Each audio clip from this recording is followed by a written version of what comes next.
आणि इकडे बघा मी विहिरीकडे आले आहे। इथं आमचा विहीर आहे।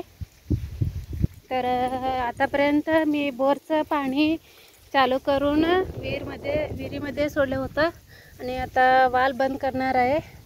तर वाल चालू होतं, तर आता विहिरीचं मोटर चालू करायचं आहे मला।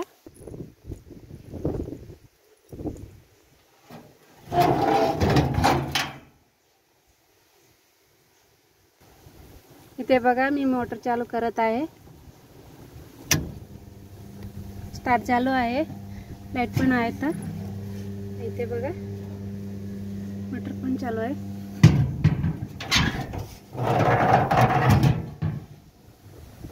इकडे बघा मी तुम्हाला आमची विहीर दाखवतो। विहीर ते बघा मोटर चालू झाले आहे। इथं आपला पाईपलाईन थोडा फुटलेला म्हणून पाणी चिडत आहे। तर बघा इथं पाणी आले बघा। यावर्षी पाऊस कमी आहे म्हणून विहिरीला अजून पाणी आलं नाही आहे। आणि तिथं पडते तर आमचं बोरचं पाणी येऊन इथं विहीरमध्ये पडते तर पाईपलाईन केली आम्ही। इथे बघा आम्ही फिल्टर पण लावलेला आहे पाणीला।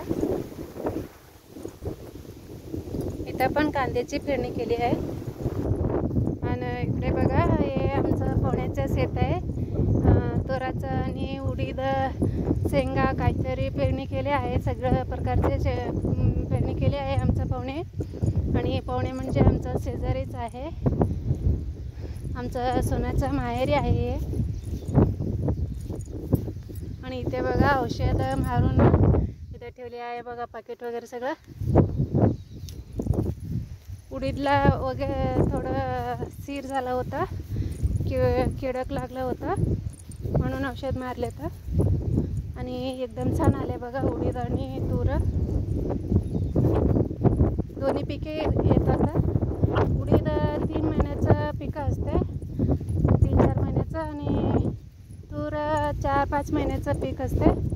आणि याच्यामध्ये बघा इकडे मध्ये तिकडं उडीद होतं आणि इकडं शेंगा आहे